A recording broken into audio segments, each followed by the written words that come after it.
భారత క్రికెట్ చరిత్రలో మరో అద్భుత ఘట్టం చోటు చేసుకుంది. గతంలో 2 సార్లు అందినట్టే అంది జారిపోయిన ఉమెన్స్ వరల్డ్ కప్ ఈసారి భారత మహిళల సమిష్టి కృషితో మన ఖాతాలో పడింది. కానీ అది అంత ఈజీగా సాధ్యం కాలేదు. ఈ టోర్నమెంట్ లీగ్ దశలో వరుసగా 3 పరాజయాలు పొందిన భారత్ గోడకు కొట్టిన బంతిలా తిరిగి వచ్చి సెమీఫైనల్లో ఆస్ట్రేలియాను మట్టి కనిపించిన తీరు అదరహో అని చెప్పక తప్పదు. ఇక ఎన్నో కళలతో ఫైనల్కు చేరిన భారత ముందు సౌత్ ఆఫ్రికా లాంటి బలమైన జట్టు సవాలు విసిరింది.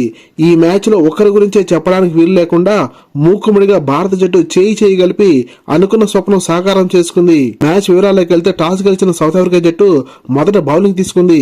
కఠోర దీక్షతో బరిలో దిగిన భారత ఓపెనర్ స్మృతి మందన మరియు షఫాలి వర్మ ప్రత్యర్థికి చుక్కలు చూపించారు. 8 4లతో 45 పరుగులు చేసిన స్మృతి మందన ఇన్నింగ్స్ 18 ఓవర్లో మొదటి వికెట్ రూపంలో వెనుతిరిగింది. ఇక బలమైన షాట్లతో విరుచుకుపడిన షఫాలి వర్మ 7 4లు 2 6లతో 87 పరుగుల విలువైన ఇన్నింగ్స్ ఆడి తొట్టిలో సెంచరీ చేసే అవకాశాన్ని కోల్పోయింది. తర్వాత సీనియర్ ప్లేయర్స్ జెమిమా రోడ్రిగ్స్ మరియు హర్మన్ప్రీత్ కౌర్ స్వల్ప భాగస్వామ్యంతో భారత్ ను ముందుకు నడిపించారు. మధ్య ఓవర్స్ లో ప్రొడ్యూస్ బౌలర్లు విజృంభించినప్పటికీ భారత బ్యాటర్లు మాత్రం ఎక్కడా పట్టు విడవలేదు.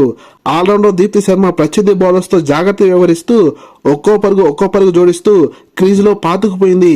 లోయర్ ఆర్డర్ లో రిచా ఘోష్ 34 పరుగుల ధనదాన ఇన్నింగ్స్ తో భారత రన్ చక్కగా మెయింటైన్ అవడం గమనార్హం.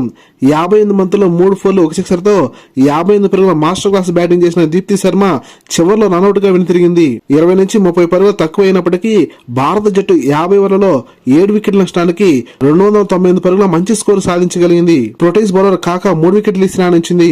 సెమీఫైనల్ మరియు ఫైనల్లో గత మ్యాచ్ లోపాలను సరిదిద్దుకుని సమతూకంతో బరిలో దిగిన భారత్ విజయం సాధించడం కోసం తీవ్రంగా శ్రమించింది. 299 పరుగుల టార్గెట్ తో బరిలో దిగిన ప్రొటీస్ జట్టుకు ఆరంభం పర్వాలేదనిపించినప్పటికీ భారత fielder Amanjot Kaur direct hit తో ప్రొటీస్ డేంజరస్ ఓపెనర్ తాజ్ మన్ప్రీత్ 20 పరుగులకి వెనుదిరగటం ఆ జట్టు భారీగా నష్టపోయింది.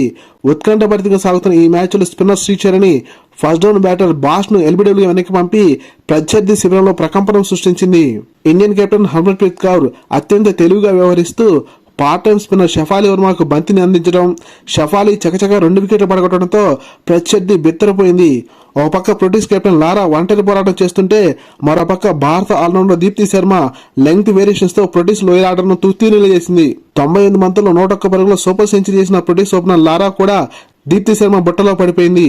ఇక్కడే అమన్జోత్ కౌర్ క్యాచ్ జారు విడిచి మరలా అందుకుంటున్నప్పుడు భారత ప్రేక్షకుల హార్ట్ బీట్ పెరిగిపోయింది. చివర్లో ఒత్తిడిని జయించలేక తడబడ్డ సౌత్ ఆఫ్రికా జట్టు 45.3 ఓవర్లలో 246 పరుగులకు ఆల్అౌట్ అయింది. 52 పరుగుల తేడాతో ఉమెన్స్ వరల్డ్ కప్ ఫైనల్లో ప్రొటీస్ జట్టును మట్టి కనిపించిన భారత జట్టు వరల్డ్ కప్ అందుకోవడంతో మువ్వెన్నెల జెండా రెపరెపలాడింది. ఈ మ్యాచ్ లో 5 వికెట్లు తీయడంతో పాటు 58 పరుగుల విలువైన ఇన్నింగ్స్ ఆడి ప్రత్యర్థి ప్రొటీస్ కు విజయాన్ని దూరం చేసిన దీప్తి శర్మ ఈ టోర్నమెంట్ మొత్తం భారత విజయాల్లో కీలక పాత్ర పోషించడంతో player of the series award సొంతం చేసుకుంది. ఇదే మ్యాచ్ లో 87 పరుగులు చేసి 2 కీలక వికెట్లు పడగొట్టిన Shafali Verma player of the match award అందుకుంది. విశ్వ విజేతగా నిలిచిన భారత జట్టు సుమారు 40 కోట్ల ప్రైజ్ మనీ అందుకుంది. లేటెస్ట్ క్రికెట్ అప్డేట్స్ కోసం వీడియో లైక్ చేసి ఛానల్ సబ్స్క్రైబ్ చేసి ఆశిస్తున్నాం. Thank you for watching.